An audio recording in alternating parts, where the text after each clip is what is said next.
Konuşmalarımı yapmak üzere Aile Destek Merkezi Koordinatörü Sayın Aslı Gülden Çiçek'i davet ediyorum. Çini uzmanı Sultan Çaça'nın öncülüğünde 25 katılımcıya Mezopotamya'nın bir parçası olan Çini sanatı en ince ayrıntısına kadar öğretilmiştir. Öğretmen evinde sergilediğimiz Çini sultanlarının çalışmalarını desinatörlük eğitimi doğrultusunda hepsi birer özel tasarımdır. İlçe kaymakamımıza ve belediye başkan vekilimize bizlere vermiş olduğu desteklerden dolayı önce şahsım adına, daha sonra Aile Destek Merkezi çalışanları ve öğrencileri adına teşekkür ediyorum. Hocam Karadeniz'in özellikle meşhur olduğu ürünün ve kömür tozuyla geçirilmiş halleri. Onlarla yapılmamış hali yani. Hiç yapılmış, şu an saf şeklinde duruşu. Şöyle bir saatte aydınız birer yapmak istedim. O da yine bir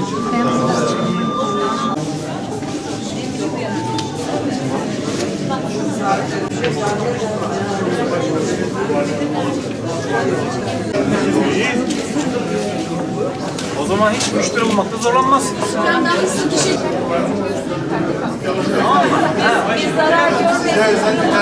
Bizim en önemli milli sanatlarımızdan seramik konusunda bir çalışma gezisini bulunduk. Çok güzel eserler var. Emeği geçen hocamıza, yöneticilere ve öğrencilerimize, ki artık öğrenci değil onlar usta kıvamına gelmişler gördüğümüz kadarıyla. Çok teşekkür ediyoruz. Tabii bizim bir ricamız oldu. İlçemizi, bölgemizi, ilimizi tanıtan motiflerin daha çok işlenmesini istiyoruz. Onu da belirttik. Güzel bir başlangıç olmuş ve ileride daha da güzel ürünler verilmesine vesile olacağını düşünüyorum. Teşekkür ediyoruz herkese.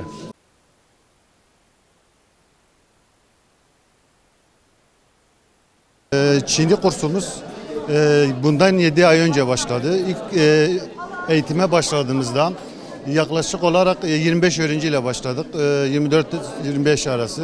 Şu an ilk desinatörlük eğitimi 3 ay vererek akademik düzeyde herhangi bir kopyalama usulü olmadan işin tam ehliyle çalışma yoluna girildi. Öğrencileri yoğun bilgi gösterdi. Tabii ki bunun yanı sıra mimarlık öğretmeni gibi meslekler de yoğun bir taleple gösterdiler. Kursumuz devam ederken 3 aylık bir eğitimden sonra uygulama aşamasında son 5 ayda geldik. Şu an gördüğünüz özel tasarımlar tamamen öğrenciye ait. Bana ait çalışma yok içinde. Tamamen öğrenciler ve hiçbir şekilde kopyalama ya da tamamen kendi tasarımları ve şu anki gördükleri normalde Türkiye genelinde Kütahya gibi, İzmir gibi yerlerde de dahi çok güzel bir tepkiyle karşılaştık. Şu anki öğrencilerin yaptıkları çalışmalar klasik motiflerden çok yerel motiflere de değindik. Bu zaten bu kursumuzun amacı proje düzeyinde 3 aşamadan ibarettir. Birinci aşama zaten unutulmaya yüz tutmuş. Özellikle bu Çini sanatı, telkari ve cam sanatı gibi ilk kez Mezopotamya bölgesinde çıkmış bir sanattır. Biz Cumhuriyet tarihinden sonra ilk kez Mardin bölgesinde bunu vermeye çalışıyoruz ve akademik düzeyde şu an verdiğimiz çalışma meyvesini almış durumdayız. Şu an kursumuz şu an 200'e yakın çalışma bulunur.